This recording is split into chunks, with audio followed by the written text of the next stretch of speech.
Hi there. I'm Scott Braun. I am a assistant professor and area head in Wood at Virginia Commonwealth University. The question of what inspires me these days is a little complicated because of the work I'm doing. I am inspired first by how active my students are becoming in their awareness of the world and its incumbent issues. I just spent the semester teaching a seminar on the history of subversive art and watched a bunch of grad students get hip to history in a way that they hadn't before, and discover how important political history is to the history of art. That's really fun and really inspiring to me because that's what my work is. Somehow I'll find a way to make you understand it's related, but what I'm doing these days is making spoons, and I'm doing it with strangers and talking with them about what it means to be human. As a furniture maker, I've discovered that making spoons is not something you just sort of whip up. It turns out that you have to learn how to make spoons, and there's a whole different set of tools and a whole different set of ways of thinking. It's a lot of one-handed woodworking, which is completely new to me and really fun. So I've been inspired also by all of these crazy spoon makers all over the world. There are people who just make spoons. That's all they do. And they're so good at it and so humbling.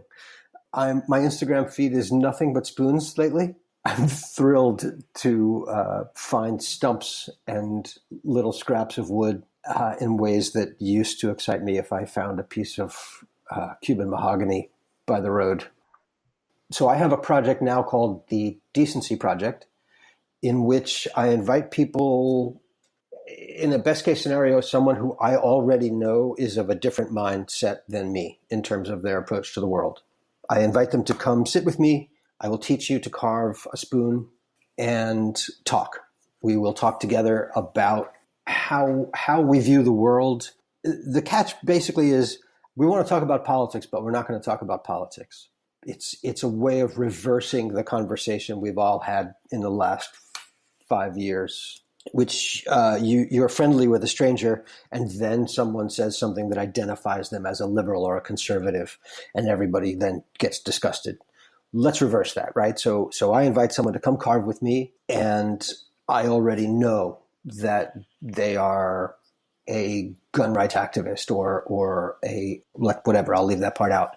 And we connect by starting at the most basic thing.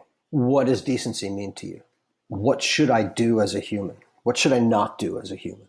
And my favorite connection that I've heard about how the spoons have anything to do with this was this wonderful woman I wound up talking to in New York last month while we were carving. She said that she thought that the concept of decency is taught to us with a wooden spoon. That it's our first memories is our mom cooking in the kitchen with a wooden spoon. When we are disciplined, we get spanked with a wooden spoon. we have this object that is the center of the kitchen, which is the center of the house. And so this little functional object that often is ugly or goofy or unlikely in its form because of how it has to reach into a pot or something, becomes central to the house. And so by learning to just make this basic shape together, we can talk about what's central to being alive.